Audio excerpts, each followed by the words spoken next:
Hi friends, welcome to my channel. మనకి government science museum నుండి ఉద్యోగాలకు నోటిఫికేషన్ రిలీజ్ అయిందండి. అది కూడా ఆఫీస్ అసిస్టెంట్ పోస్టులు అనమాట. దానికి అర్హత ఏముండాలి అంటే ఇంటర్మీడియట్ లేదంటే 12th స్టాండర్డ్ ఉంటే సరిపోతుంది.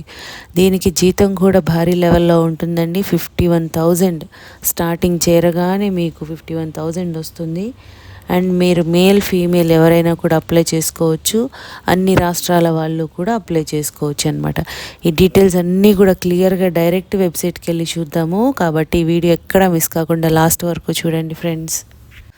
దీనికోసం మనం ఏ వెబ్సైట్కి వెళ్ళాలి అంటే www.ncsm.gov.in ఈ వెబ్సైట్కి వెళ్తే అఫీషియల్ పోర్టల్ ఓపెన్ అవుతుందండి. డైరెక్ట్గా ఈ విధంగా ఓపెన్ అవుతుంది. ఇక్కడ మనకి ఆప్షన్స్ కనిపిస్తున్నాయి కదా, మనకి నోటీస్ అని ఉంది కదా, ఇక్కడ క్లిక్ చేస్తే రిక్రూట్మెంట్ అని ఉంది. సో రిక్రూట్మెంట్ మీద క్లిక్ చేయాలన్నమాట. అప్పుడు మనకి ఇక్కడ డైరెక్ట్ రిక్రూట్మెంట్ ఏమేమి ఉన్నాయో అవన్నీ లిస్ట్ వస్తాయి. ఫస్టే ఉంది చూడండి, recruitment of office assistant 3 and technical assistant. So ఇది ఓపెన్ చేద్దాము. క్లిక్ చేయండి దాని మీద. ఇలా ఓపెన్ అవుతుంది. ఇక్కడ view details and download application format అని ఉంది కదా, అది క్లిక్ చేస్తే డీటెయిల్ నోటిఫికేషన్ అనేది ఓపెన్ అవుతుందన్నమాట. నోటిఫికేషన్ ఈ విధంగా ఓపెన్ అయిందండి. డీటెయిల్గా చూద్దాము. మనకు అసలు ఎన్సిఎస్సి అంటే ఏంటంటే national council of science museum. So వీళ్ళు ఏంటంటే ministry of culture, government of India దీని కింద పనిచేస్తున్నటువంటి అటానమస్ సైంటిఫిక్ ఆర్గనైజేషన్ అనమాట. వీళ్ళు మనకి నోటిఫికేషన్ రిలీజ్ చేస్తున్నారంటే ఇది కేంద్ర ప్రభుత్వ సంస్థే. నోటిఫికేషన్ ఎవరెవరికి అంటే ఏ పోస్టులకి వీళ్ళు రిలీజ్ చేస్తున్నారు నోటీస్ అంటే office assistant grade 3 and technical assistant A civil, వీళ్ళకి నోటీస్ రిలీజ్ చేస్తున్నారు. Name of the post office assistant 1, technical assistant 1, 2 పోస్టులు కూడా ఉన్నాయండి. ఇందులో ఆఫీస్ అసిస్టెంట్ వచ్చి 4 పోస్టులు ఉన్నాయి. టెక్నికల్ అసిస్టెంట్ ఏ దీనికి 2 పోస్టులు ఉన్నాయి. ఇవి కూడా ఎక్కడ అంటే national council of science museum Kolkata and national council of science museum Kolkata, ఈ 2 కూడా ఇక్కడే ఉంటుంది. కేటగిరీ వైజ్గా కూడా వేకెన్సీస్ ఇస్తున్నారు. ఎస్సీ వాళ్ళకి, ఓబీసీ వాళ్ళకి, అన్రిజర్వ్డ్ అంటే ఎవరైనా కూడా అప్లై చేసుకోవచ్చు. అన్రిజర్వ్డ్ వాళ్ళకి అంటే ఎవరైనా కూడా అప్లై చేసుకోవచ్చు అనమాట. మనకి ఆఫీస్ అసిస్టెంట్ గ్రేడ్ 3 పోస్ట్కి వచ్చి పే స్కేల్ ఎలా ఉంటుంది అంటే ఫస్ట్ బేసిక్కి 19,900 నుండి 63,200 వరకు ఉంటుందండి. దీనికి మనకి అన్నీ కూడా అలవెన్సెస్ అన్నీ కూడా కలుపుకొని 36,425 రూపీస్ పర్ మంత్ వస్తుందంట. అండ్ దీనికి క్వాలిఫికేషన్ ఏముండాలి అంటే higher secondary are it's equivalent అంటే మీకు 12th క్లాస్ స్టాండర్డ్ ఉంటే సరిపోతుందన్నమాట. దాంతోపాటు ఏంటంటే మీకు టైపింగ్ అనేది వచ్చి ఉండాలి. ఆ టైపింగ్ టెస్ట్ ఒకటి పెడతారు 10 మినిట్స్ ఉంటుంది టెస్ట్. దానిలో మీరు 35 words per minute ఇంగ్లీష్లో టైప్ చేయాల్సి ఉంటుంది. 30 words per minute ఇన్ హిందీలో టైప్ చేయాల్సి ఉంటుంది. అప్పుడే మీరు క్వాలిఫై అవుతారనమాట. దీనికి ఏజ్ లిమిట్ ఎంత ఉండాలి అంటే 25 years ఉండాలండి. అది కూడా last date of submission of application. ఆ డేట్ వరకు కూడా 25 years ఉంటే మీకు ఎలిజిబుల్ అనమాట. ఆఫీస్ అసిస్టెంట్ పోస్ట్లకి మీకు జాబ్ డిస్క్రిప్షన్ ఏమేమి వర్క్ చేయాల్సి ఉంటుంది అంటే ఇక్కడ క్లియర్గా మెన్షన్ చేస్తున్నారండి. Typing, dispatch of docs, issues of tickets అంటే డిస్పాచ్ ఆఫ్ డాక్స్ అంటే మీకు పోస్ట్ వస్తూ ఉంటుంది కదా, కొరియర్స్ పోస్టులు వచ్చినప్పుడు అవన్నీ కూడా డిస్పాచ్ చేయడం.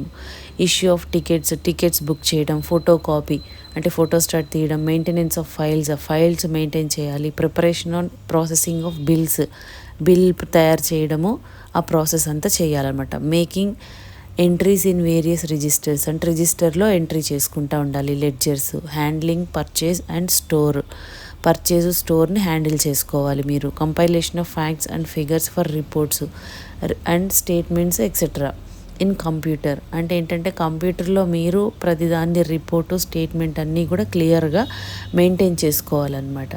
Cash handlings and cheque writings, cheques రాయాలి, క్యాష్ హ్యాండిల్ చేయాలి వెన్ ఎవర్ రిక్వైర్డ్. ఎప్పుడైతే అవసరం పడినప్పుడు మీరు క్యాష్ హ్యాండిల్ చేయడము, చెక్ రాయడము ఇవన్నీ ఉంటాయన్నమాట. Any other work interested by superiors అంటే మన సుపీరియర్ చెప్పినవి ఏముంటాయో ఇలాంటి వర్క్స్ అన్నీ కూడా అంటే అసిస్టెన్స్ ఇవ్వాల్సి వస్తుంది వాళ్ళకి.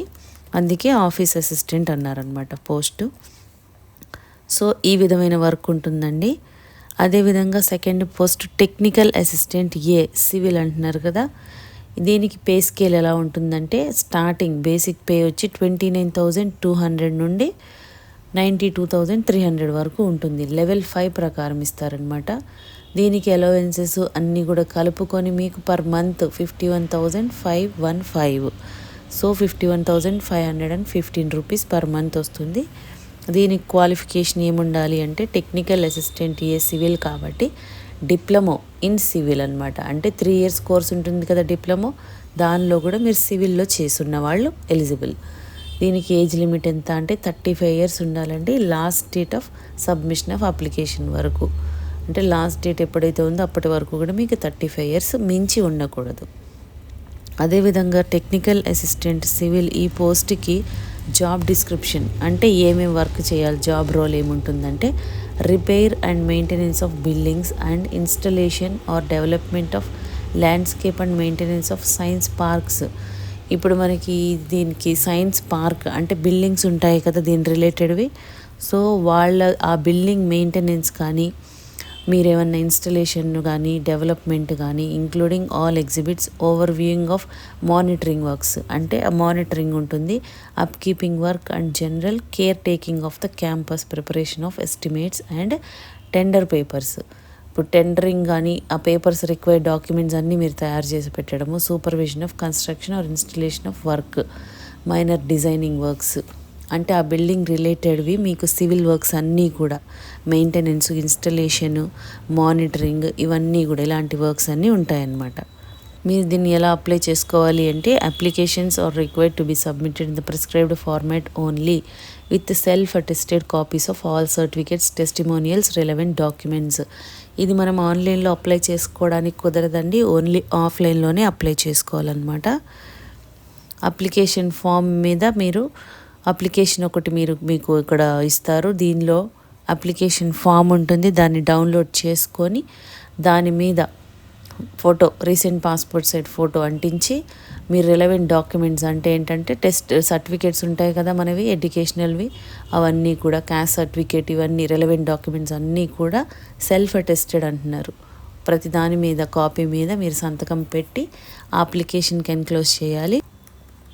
అప్లికేషన్ ఫీజు ఎలా ఉంటుందంటే చూద్దామండి. First women candidates and candidates belonging to SC, ST with disability, persons with disability అంటే ఎస్సీ, ఎస్టీ, పీడబ్ల్యూడి క్యాండిడేట్స్ ఎవరైతే ఉన్నారో, ఎక్స్ సర్వీస్ మ్యాన్, వీళ్ళందరికీ కూడా ఫీ ఎగ్జంప్టెడ్ అంటే ఎటువంటి ఫీజు చెల్లించాల్సిన అవసరం లేదు. వీళ్ళు కాకుండా రిమైనింగ్ ఎవరైతే ఉన్నారో అన్రిజర్వ్డ్ క్యాండిడేట్స్ అందరూ కూడా ఫీ పే చేయాల్సి ఉంటుంది. అది ఎంత అంటే 885 రూపీస్. దానిలో మళ్ళీ 750 ప్లస్ 18% జీఎస్టీ యాడ్ చేశారనమాట. అందుకే టోటల్ కలిపి మనము 885 పే చేయాలి. అది కూడా ఏంటంటే మీరు డిమాండ్ డ్రాఫ్ట్ డీడీ తీయాలండి. ఇంకా డీటెయిల్స్ ఇచ్చారు చూడండి.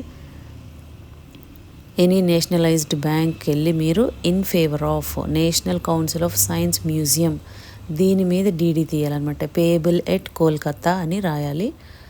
సో ఇది డీడీ తీసిన తర్వాత మీరు అప్లికేషన్తో పాటు ఇది కూడా మీరు చలాన్ డీడీ కూడా పంపించాల్సి ఉంటుంది అనమాట. ఇక్కడ మనకి బ్యాంక్ డీటెయిల్స్ కూడా ఇచ్చారు. మీరు ఆన్లైన్లో కూడా ట్రాన్స్ఫర్ చేయొచ్చు అనమాట. వీళ్ళకి డీడీఏ కాకుండా ఆన్లైన్లో కూడా ట్రాన్స్ఫర్ చేసి ఆ రిఫరెన్స్ ఐడి నోట్ చేసుకొని పెట్టుకోవాలి. మనకి లాస్ట్ డేట్ ఎప్పుడు అంటే అప్లికేషన్ పంపించడానికి 11th March అండి. ఈ డేట్ లోపల మనము ఇవన్నీ కూడా హార్డ్ కాపీస్ వాళ్ళకి రీచ్ అయ్యేటట్టు చూసుకోవాలి. Post, speed post or registered post or courier అన్నారు కదా, సో ఈ వేలోనే పంపించాలన్నమాట. అది కూడా ఏ అడ్రస్కి పంపాలి అంటే ఇక్కడ ఇచ్చారు చూడండి. The section officer, national council of science museum, block 33, GN, sector 5, salt lake, Kolkata, 7,91,000.